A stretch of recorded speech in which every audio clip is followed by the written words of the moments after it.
दासिमबो आंनि चेनेलखौ subscribe खालामाखैबा subscribe खालाम। बेजों लोगोसे घन्टिनि सावगारिखौ थुनानै हो, मानोना आं लेटेस्ट भिडिअ आपल'ड खालामनायखौ नोंथांनिसिम सिगांसिन सौहैयो।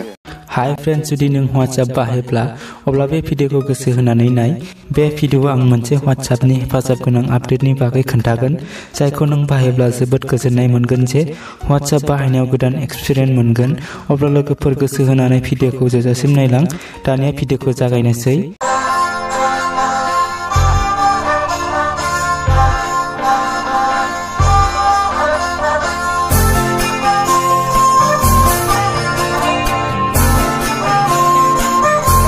लोगोफोर WhatsAppआव मोनसे गोदान बटन एड खालामना होबाय।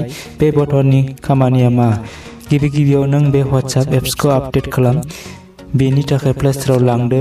बेयाव लांनायनि उनाव नों गावनि WhatsAppखौ आपडेट खालाम आरो बेखौ गोसोआव ला, जायखिजाया गोदान फिचार्स फैयोब्ला बिटा भार्सनाव फैयो आरो बियो 7-8 साननि उनाव बे फिचार्सखौ बयबो मोनगोन।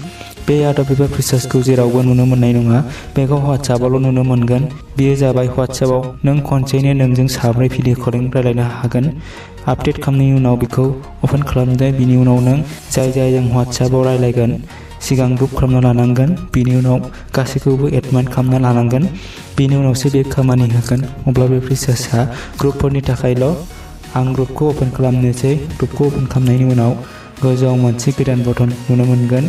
बेयाव मा दं नों सानब्लाबो सानस्लाबनो हानाय नङा, होनब्ला बेयाव थुनानै होदो। दानिया बेयाव गासैबो नाम्बार नुनो मोनबाय आरो बेनि उनाव मोनथाम नाम्बारखौ सेलेक्ट खालामदो।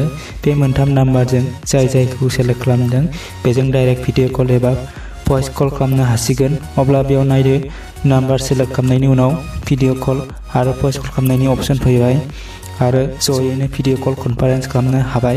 अब्ला भिडिअ कल खालामनोब्ला भिडिअनि सावगारियाव थुनानै होब्लानो भिडिअ कल थांगोन आरो भइस कल खालामनोब्ला भइस कलनि सावगारियाव थुनानै होब्लानो भइस कल थांगोन। अब्ला नों गोजौआव नुबाय आरो आंजों लोगोसे 3 भिडिअ एबा भइस कल खालामनो हाबाय। अब्ला लोगोफोर WhatsAppखौ आपडेट खालाम आरो भिडिअखौ लाइक खालाम। माबायदि मोनदों कमेन्ट खालाम।